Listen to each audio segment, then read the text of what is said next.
Não existe racismo no Brasil. Por incrível que pareça, essas foram as palavras faladas de forma direta pelo vice-presidente da República, cujo qual não quero nem citar o nome por vergonha aqui de estar trazendo essa situação. Agora, isso não é nenhuma novidade, né? Isso não é uma novidade, não é um fato novo relacionado a esse governo que aí está, porque nós já vimos aí diversas citações racistas, e não só racistas, mas preconceituosas em todos os âmbitos, ao ponto de isso não ser uma surpresa para a gente trazer aqui. Mas o que é que eu quero falar hoje? Por que é que eu quero abordar esse tema hoje? Primeiro de tudo, quero abordar porque isso acontece em um período em que se comemora, em que se relembra uma data alusiva à consciência negra, em um país que tem declaradamente quase 57% da população que se declara negra, que tem estatísticas esmagadoramente maiores no que diz respeito à violência contra negros. E por incrível que pareça, se o número de negros é muito maior relacionado às coisas negativas, como aos homicídios, como às vítimas de violência, como ao sistema carcerário, quando a gente vai olhar os pontos positivos, como a questão da presença em altas cúpulas e em representações importantes da sociedade, o número de negros é bem menor. Dar-se-á nesse pensamento de quem compactua que não há racismo no Brasil a ideia de que o negro é menos competente do que o branco nesse sentido, porque no que se refere aos pontos negativos, ele consegue ter um número maior em todas as representações, mas no que se refere à positividade, o número dos negros sempre é menor. É claro que isso não é uma realidade, é claro que isso não é sequer, por qualquer pessoa que tenha um mínimo de consciência e racionalidade, um raciocínio que possa ser levado a sério. Mas é claro que a gente tem que deixar bem claro que para falar de racismo, até eu não seria a pessoa ideal, porque não tenho sentido na pele, né, essa questão. Sinto outros preconceitos, como o preconceito social, né, relacionado a outras áreas, que a gente sabe como funciona também, que vai ficar como tema para abordar outras vezes. Mas o racismo em si, a gente fala de fora, com a percepção de alguns pontos, mas sem ter a possibilidade de sentir na pele. É como se o homem tivesse querendo se colocar na situação de explicar como é para uma mãe gerar uma criança dentro do próprio ventre. É claro que ele não conseguiria explicar, né? Ele poderia até dizer que ele percebe uma sensação de amor, daquilo que isso gera na mulher, mas ele não teria a capacidade de trazer um raciocínio capaz de expressar o que de fato isso seria. Mas relacionado a essa questão esdrúxula, vergonhosa, que não é novidade nesse governo, e que por incrível que pareça tem pessoas que compactuam, eu quero trazer aqui algumas pontuações. E primeiro de tudo, falando de racismo, o racista sempre existiu no Brasil. O racista faz parte da cultura brasileira. O racista faz parte da vergonha brasileira. Muitas vezes até de forma imperceptível por parte do próprio racista, que não se dá conta de o quão racista ele é. E nessa situação em específico, nós vamos trazer números, né? E aí eu vou puxar lá pela história para falar daqui a pouco acerca, desde a chegada das caravelas no Brasil, né? Da esmagadora invasão portuguesa que matou nossos nativos, que enganou, que aprisionou, que covardemente dominou esse país. Mas antes de falar disso, eu quero trazer números atuais acerca do nosso país. Olha, hoje 56,10% da população se declara negra, né? E nesse percentual estão inclusos negros e pardos, que se declaram também, que são levados em conta pelo IBGE como negros. Só que, dentro desse contexto, né, a gente se depara com uma população que tem uma maioria aliás, que tem uma maioria de negros, mas uma maioria bem equilibrada em comparado ao número de brancos. Mas quando você vai olhar os números das vítimas de assassinatos no Brasil, os negros são 75,7%. Mais de 3/3, mais de 3/4, aliás, desse percentual. É como se nós dividíssemos a população brasileira em 4 parcelas e 3 delas fossem de negros em relação aos mortos no país. E isso é um dado muito triste, né? E das vítimas de assassinato no Brasil, apenas 24,3% são de brancos. E aí quando a gente vai olhar a questão social, né, de toda essa população, o quanto são de pessoas pobres, né, de baixa renda, você vai ver um percentual esmagadoramente maior ainda. Só que tem outro dado que também chama muita atenção, está relacionado aos últimos 10 anos nesse país. Nos últimos 10 anos, os assassinatos de negros aumentaram 11,5% no Brasil. E o dos brancos caiu 12,9% no mesmo período. Tem que acreditar muito em coincidência para não identificar por si só nessas estatísticas um racismo estrutural perpassado por gerações que mata todos os dias milhares de negros no nosso país. Né? E quando a gente for analisar a questão social, que mata todos os dias milhares de pobres também no nosso país. E aí eu até outro dia até fazia uma análise relacionada, e em breve eu vou até trazer aqui, do que faz com que pessoas que nascem com uma ideia, digamos assim, de duas crianças serem iguais, de nenhuma criança nascer com essa maldade, por que que uma envereda por um caminho e outra por outro? Por que que uma acaba ou atrás das grades e morta e outra acaba em uma grande empresa, em uma grande multinacional? E geralmente essa outra que acabou em uma multinacional, ela vem de uma classe abastada do país, enquanto aquela que acabou morta, ela veio de uma classe mais humilde do nosso país. É claro que existem as exceções nesse percurso, né? E aí, inclusive, os racistas, os preconceituosos usam dessas exceções para dizer, ó, foi pro crime porque quis, porque fulano conseguiu. Uma exceção, dentre tantas, né? Mas as estatísticas, elas são inegáveis e elas estão aí para poder colocar esse tipo de argumentação contra a parede. Então, é outra coisa que eu quero trazer também aqui, que além desses números, né, de mortes, daquilo, é de fato importante da gente colocar aqui para esse momento. A linha do tempo do racismo no Brasil. Olha, o Brasil, você escuta muito hoje falar na questão vitimismo, né? Que se fala em vitimismo, inclusive agora nesse caso ocorrido no Carrefour, se fala que houve a morte de um ser humano, não houve a morte de um negro, para deslegitimizar, né? Para não legitimar, aliás, a causa negra na luta e na revolta contra essa situação. Um fato totalmente inaceitável para o momento, porque quando você vai levar em conta de que todos os dias os milhares que morrem no Brasil e que mostram as estatísticas são de sua maioria negros, enquanto houver isso, vai haver uma necessidade sim de despertar o dia da consciência negra. Não é coincidência, porque a coincidência só está acabando, a bala só está acertando, a violência só está chegando em sua grande maioria por coincidência, como você acredita, você racista, você preconceituoso, a pessoas negras e pobres, né? Seria muita coincidência, você teria que acreditar muito nisso para não entender essa situação. Mas vamos a essa linha do tempo, para eliminar o discurso do vitimismo, né? Que dizem que é vitimismo dos negros no Brasil,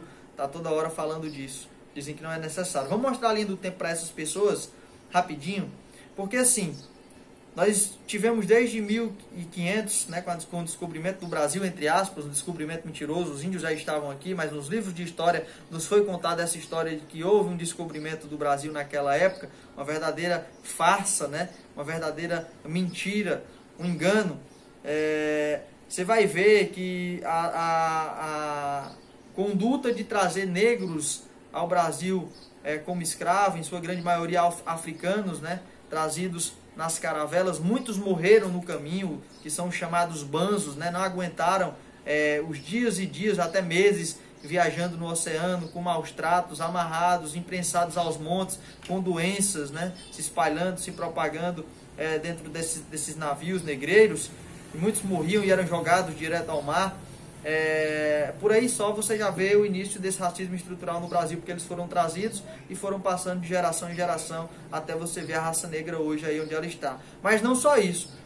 Após 337 anos, só em 1837, desde a chegada dos portugueses no Brasil, 337 anos, foi que a primeira lei de educação, ela trouxe, né, a ideia de que os negros não poderiam ir à escola.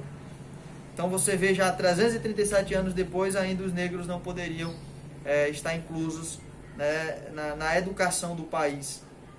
E a geração foi passando. O filho de negro continuava a saber que ia para o campo e o filho do branco ia ter a partir daí acesso à educação.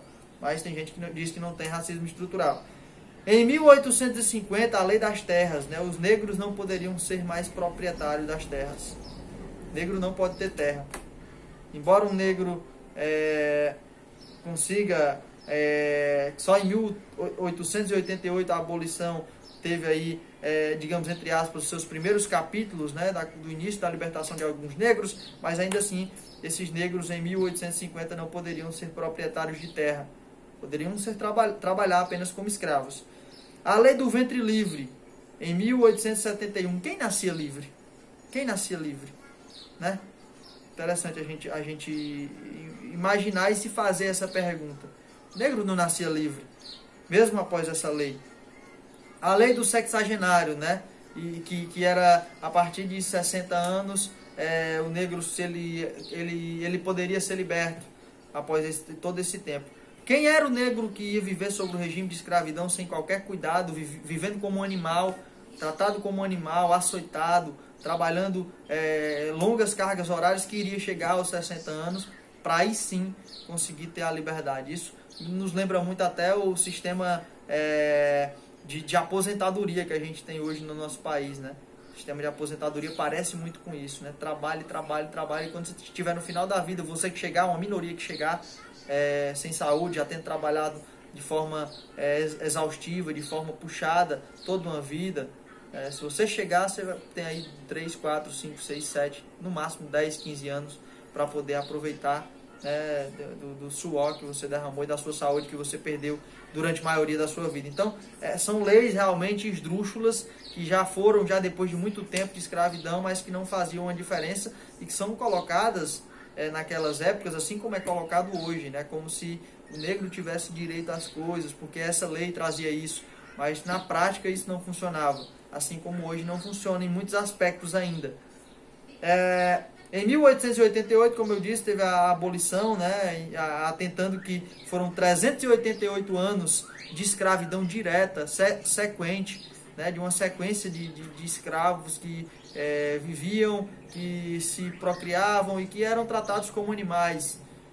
E só em 1888 a abolição fez parte, né, dessa possibilidade da libertação dos escravos, que totalmente sem estrutura, né, sem uma terra, sem condições, tiveram que se submeter após essa abolição a continuar trabalhando em um regime que não tinha mais o nome de escravo, mas que era praticamente a mesma coisa dentro dos feudos, né, dos terrenos, das terras dos poderosos da época.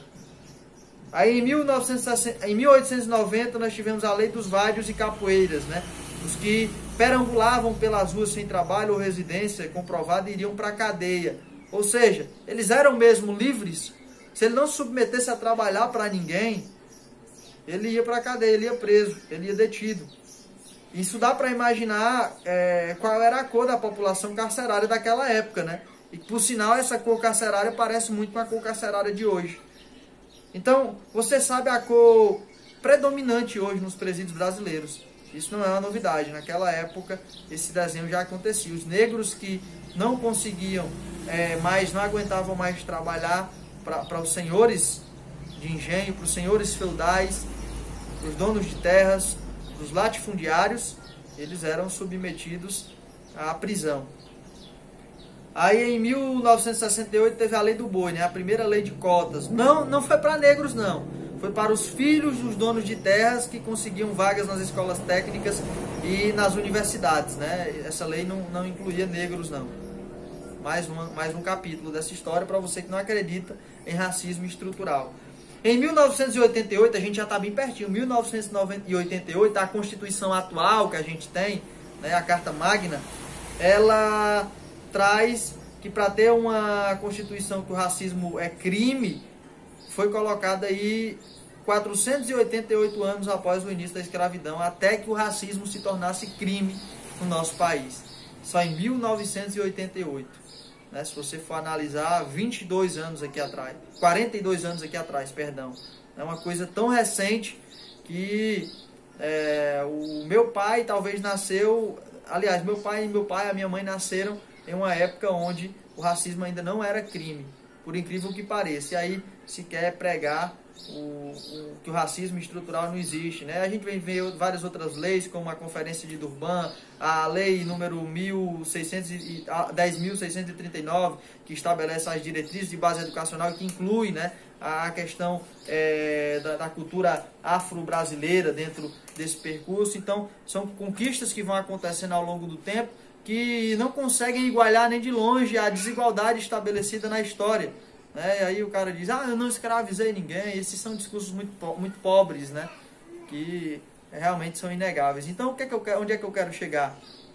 É que você, brasileiro, assim como eu, não tem como enxergar esse tipo de coisa e não se colocar numa posição de revolta, numa posição de fato reconhecer que há sim uma desigualdade, que há sim que tem que haver uma busca por, de certa forma, inserir os nossos irmãos negros dentro desse contexto de um equilíbrio, né, nas posições positivas da sociedade, já que as estatísticas negativas elas falam por si só. Então, esse vídeo é mais para trazer isso e para contrariar e mostrar, né, com contexto histórico, com analogia, que eu não entendo como é que um presidente da República, como é que um vice-presidente da República se negam a enxergar esses conhecimentos históricos que aí estão, e para colocar para você, brasileiro, que essas falas que a gente tem escutado ultimamente, que esses casos, como o caso do Carrefour, que é um dos que mais repercutiu, mas que ele é apenas mais um entre milhares que acontecem todos os dias no Brasil, eles são realmente fatos tristes, fatos que vão de encontro a uma sociedade racista, a uma sociedade preconceituosa em vários âmbitos, e que, sim, as manifestações elas são legítimas, elas são necessárias, e que o nosso país ele precisa ter uma estruturação a partir de agora que coloque o negro em um local de debate, de participatividade, de cada vez mais expor que toda essa desigualdade ela não acabou. Sim, houve muitos avanços, a gente viu na história alguns avanços em relação a isso, mas é uma coisa totalmente desequilibrada, que se a gente fosse colocar numa balança aqui, um ponteiro ia sumir e o outro ia subir tanto que a gente não ia conseguir segurar ele lá em cima, porque a desigualdade ela é tremenda. Então esse vídeo vai mais para poder abominar nesse tipo de posicionamento do presidente da República, que trata o racismo hoje como uma coisa vitimista, né? Como uma coisa que é totalmente explorada pelo próprio negro, quando na verdade isso não tem espaço, isso não acontece. A verdade é que o Brasil é um país extremamente racista, de uma cultura racista, de gente racista, que antigamente já existia, mas estava mais discreta e ganhou voz com os atuais discursos racistas que a gente vê dos que estão sentados nas cadeiras do poder. E de fato essa estrutura interessa para muita gente, é uma estrutura que gera lucro, que gera a possibilidade de que instituições de segurança, de justiça, elas ganhem a possibilidade de cada vez mais aderir pessoas dentro desse sistema, porque a gente tem uma grande massa carcerária, uma grande massa envolvida na criminalidade também, e isso interessa muito para o poder.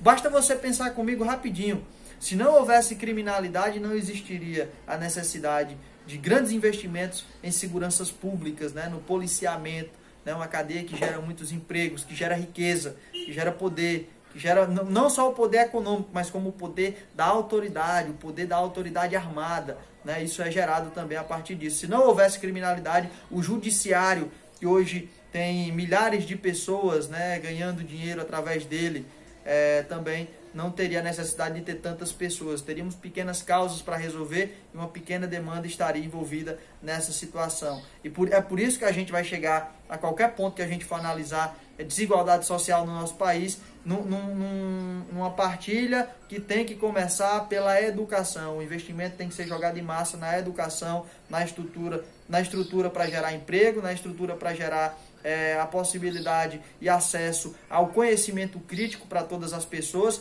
porque a segurança pública voltada apenas para o enfrentamento, ela mostrou que é ineficaz. Todos os dias morrem milhares de pessoas em combates armados no nosso país. Todos os dias milhares de brasileiros vão presos também, relacionados a pequenos ilícitos, ao tráfico de drogas principalmente, e a violência não diminui no nosso país, ela só aumenta. Isso é um sinônimo de que a segurança pública voltada para o enfrentamento, ela falhou. E ela se faz necessária nesse momento porque a estrutura social do país não investe em massa em educação. Então, é necessário um investimento a longo prazo. Eu acredito muito nisso, essa é a minha opinião.